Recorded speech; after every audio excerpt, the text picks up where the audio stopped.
What up, world, man? It's your boy Starr Child, just checking in, man.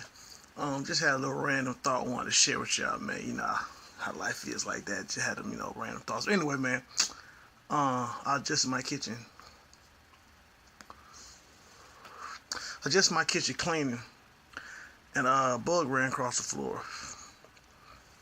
I don't know what kind of bug it was. Didn't pay much attention to it. Just responded as most of us would respond. I killed it on the spot. Which made me think about this thing we call life, this precious thing we call life, and I guess what it's all about, the purpose of life, because God didn't come down to save that bug when I was about to kill it.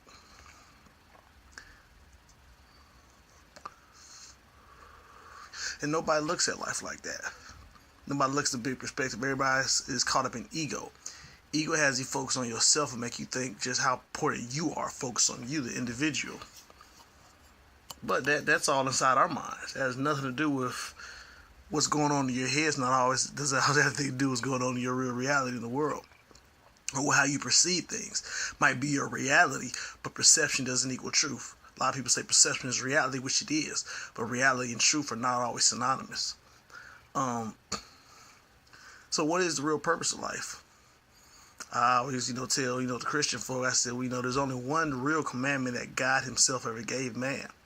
And that was in the beginning when he said, be fruitful and multiply. And really that's all there is that life is about, is being fruitful and multiplying that which you have. Multiplying yourself as in reproduction, procreation, and just multiplying everything that we've been given here, all our gifts. Everything on this earth, to multiply it, not to destroy it, but to multiply it. But sometimes in the process of growing, certain things have to die, and that's just cause and effect. That's the process of life, And again, sometimes in order for certain things to grow, certain things have to die. That's the process of life, including us. And everything's held together with a delicate balance. But the thing is, we humans often fancy ourselves as important or special compared to pretty much everything else in this universe. We think we are the ultimate, when then actually we're just a part of it. And we're no more important than that bug that I killed today at the end of the day. Because if in the day, if God created all of this, then we're all his creations, and we're all special to him. So your life is no more important than a cockroach's life. But nobody thinks about that when, you get termites and you have a termite inspector come and kill all the termites. You just killed the whole colony of life.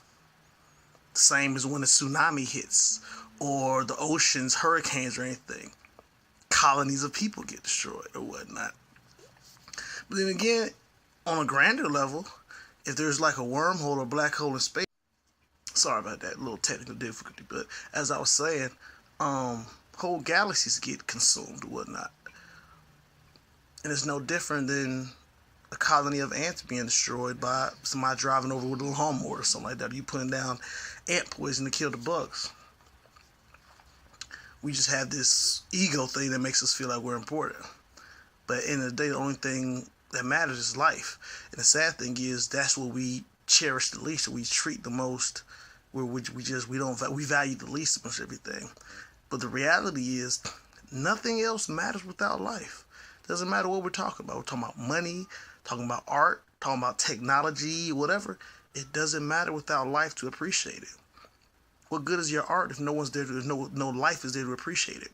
What good is the advancement of technology if there's no life to benefit from it? Okay? So everything's about being fruitful and multiplying, about keeping life going. Anything that goes against life is pretty much death. You know what I'm saying? It's against that which you're trying to do, or it's against God, if you will say. Because God just wants to be fruitful and multiply. He wants life and life more abundantly for everything. And it's a process. So, if our lives are no more important than a cockroach, so to speak, and we're in this huge galaxy, and the purpose of life is just to keep producing life, pretty much, being fruitful and multiply, then what are we missing? Okay? Or how do you go through it, some people say. You go through it the same way that roach did, that insect does. You go through using the knowledge and the information you have, adapting to your environment and making decisions the best you can. That's what it all comes down to. Everything in life ultimately comes down to the decisions we make. Whether it's you decide to live in a certain area, or you decide to make a left turn instead of a right turn. That insect that I killed didn't know, that today would have been his last day on this planet. He didn't know when he came from under the stove or the cabinet or something that would be his last time seeing light. He was just going off of what he knew at the time, making whatever decision was going on in his life at that time. Same thing with all of us. We don't know the decision we make could be our last decision, or that what breath could be our last, or what, I'm getting up in the morning 10 minutes late is going to cause an accident. So we don't know all these things. All we can do is go through life with the information we know and adapt to our environment and keep moving, keep being progressive, keep multiplying and being fruitful and multiplying. But the thing is, we've lost the value of life. We don't value life, which is the ultimate to all of this. None of this matters without life. None of it. None of it. So, live your life.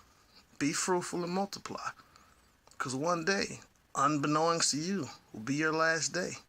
And how you view that, whether the roach viewed me as the hand of God himself or God incarnate or whatever, doesn't matter without life. Okay? So be fruitful and multiply.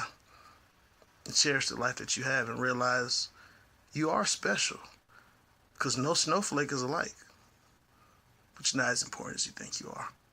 Peace.